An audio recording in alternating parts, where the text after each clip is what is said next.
these headlines. Right, Yeah. we need to read some headlines as well because you have Trump on Truth Social talking about an extra tariff, an extra 50% tariff on Canada, aluminum, and steel. This is an additional tariff, he says.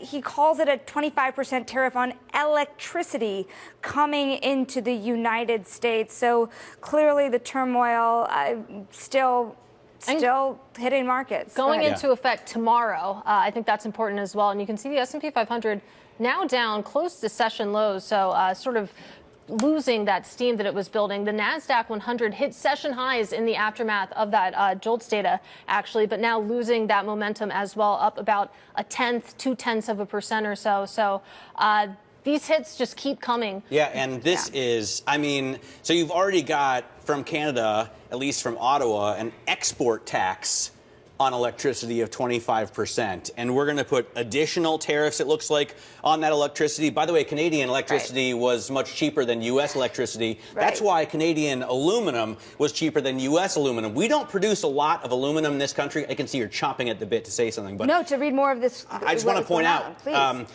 you know, the reason that we import so much aluminum is because Canada can make it much more cheaply than we can. And this effectively erases that. Well, here, then, what do you make of this other headline that's been coming out? It's a long post, right? He's going to be declaring a national emergency, he says, on electricity. But he also said he's going to threaten to permanently shut down the Canada car industry. Can he do that, Matt?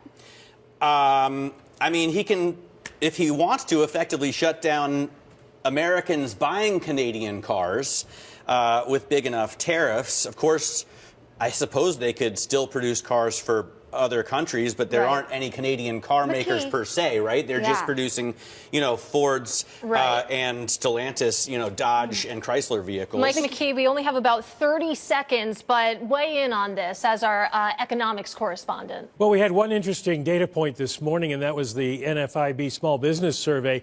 And in that, their uncertainty index rose to the second highest level ever, which may explain some of companies' reluctance to do a whole lot right now because they have no idea what's going to happen.